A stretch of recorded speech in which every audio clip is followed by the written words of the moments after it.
Hi friends, நம்ம ஈராட் மூவிஸில் கொட்டுக்காளி படம் எப்படி இருக்குன்னு பார்ப்போம். இதில் சூரியன் ஆனாபென்னும் முக்கிய ரோலில் நடிச்சிருக்காங்க.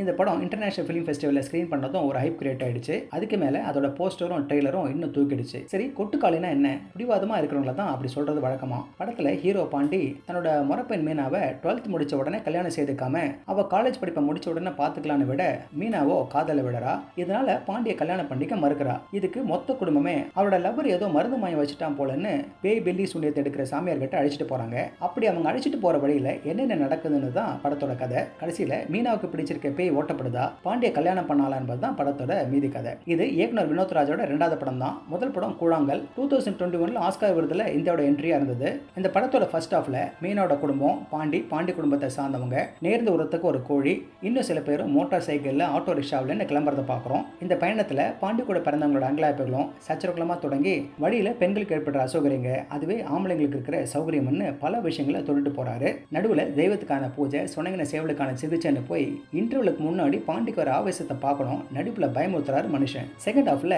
அந்த ஆட்டோ டிரைவரோட புலம்பல், கூட வந்த 2 வேலை இல்லாத ஆளுங்க லிக்கர் வாங்கிட்டு போறது, வீரமா பேசுற ஆளுங்க ரோட்டை மறிச்சு நிற்கிற காலை கிட்ட கூட போக முடியல, அது ஒரு சின்ன பொண்ணு அப்பனை திட்டிட்டு இழுத்துட்டு போற சீனுன்னு நம்ம கலாச்சாரம் பழக்க வழக்கங்கன்னு தொட்டுட்டே போய் கிளைமேக்ஸ்ல நிக்குது.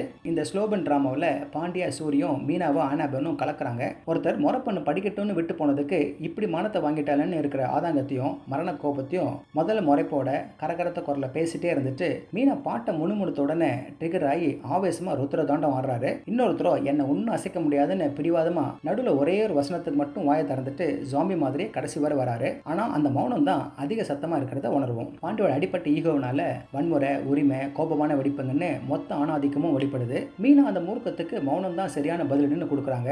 ஆனா மற்றவங்களுக்கு அது அடமன்சியா தெரியுது. சூரி எங்கேயுமே காமெடி ஆர்டிஸ்ட்னு தெரியாதபடி அந்த பாண்டி பாத்திரமாவே அனாசமா நடிச்சிருக்காரு. பாண்டியா அவர் உருமுற ஒவ்வொரு உருமலும் மீனாவை க்ஷணத்துல கவலைப்படாம வெட்டி போடுற அளவுக்கான கோபமும் முறைப்பும், கொஞ்ச நேரம் கழிச்சு ஒரு வேகத்துல பேசிட்டேன் மாமா, மனசுல ஒன்றும் வச்சுக்காதீங்கன்னு சொல்ற ஒரு கேரக்டரை தெளிவா ஸ்கிரீன்ல கொண்டு வந்ததுக்கு அவரை பாராட்டாம இருக்க முடியாது. ஆனாபென்னுக்கு அடுத்தமா இருக்கிற ஒரு அமைதியான கேரக்டரா வராங்க. கிட்டத்தட்ட படம் முழுவதும் ஒரு இறுகின முகத்தோட மன்னிப்பு கேட்காத மரண அமைதியை மெயின்டைன் பண்றாங்க. இந்த படம் வழக்கமானதை எதையும் ஃபாலோ பண்ணல. சாமியாரை பார்க்க பைக்கில், ஆட்டோவில் குடும்பத்தோட குறுகின ரோட்ல கதை நகரும் போது நமக்கு கிடைக்கிறது அவங்களோட தொடர்ச்சியான தகராறுகளும் வண்டிங்களோட இறைச்சல் மட்டுமே.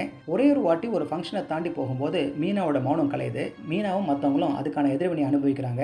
அவ மாட்டிக்கிட்டான்ற விஷயத்த திரும்ப திரும்ப தெளிவுபடுத்துறாரு இயக்குனர். அது சில சமயங்கள்ல கால் கட்டப்பட்ட சேவல் மூலியமா பாத்ரூம் போக கூட தனியா விடாமன்னு காட்டப்படுது. ஆனா யூரின் போறதையும் விட்டு வைக்காம அதையும் சவுண்டோடு எடுத்து வச்சிருக்கிற மாதிரி சில தேவையில்லாத சீனுங்களும், வண்டி ஓடுறதும், ஒருத்தர் வசனமே இல்லாம இருந்தாலும் அந்த வறண்ட வயல்வெளிகளும் குறுகின ரோடுங்க வழியா நம்மளோட முகத்தில் அடிக்கிற மாதிரியான சில யதார்த்தங்களை கொடுக்கறதுக்கு கொட்டுக்காளி அழிச்சிட்டு போகுது. முடிவையும் நமக்கே விட்டுடுது. அதனால முடிவே தெரியாம ஒரு கதையான நினைக்கிறவங்களும், ஸ்லோபன் டிராமாலாம் நமக்கு ஒத்து வராதுன்னு நினைக்கிறவங்களும் இதை ஸ்கிப் பண்ணிடலாம். இல்ல இன்னும் இது மாதிரி நடக்குதா, பரோட்டா சூர்யாவே இல்லையப்பா, வேற லெவலில் நடிச்சிருக்கிறாருமே, எப்படி இருக்குன்னு பார்க்க ஆர்வம் உள்ளவங்க குழந்தைங்களை தவிர்த்துட்டு இதை பார்க்கலாம். ஓகே ஃப்ரெண்ட்ஸ், இதே போல இன்னொரு சுவாரஸ்யமான படம் விமர்சனத்தோட சந்திக்கிறேன். இந்த விமர்சனம் உங்களுக்கு பிடிச்சிருந்துச்சுன்னா உடனடியாக லைக் பண்ணுங்க, ஷேர் பண்ணுங்க. நன்றி.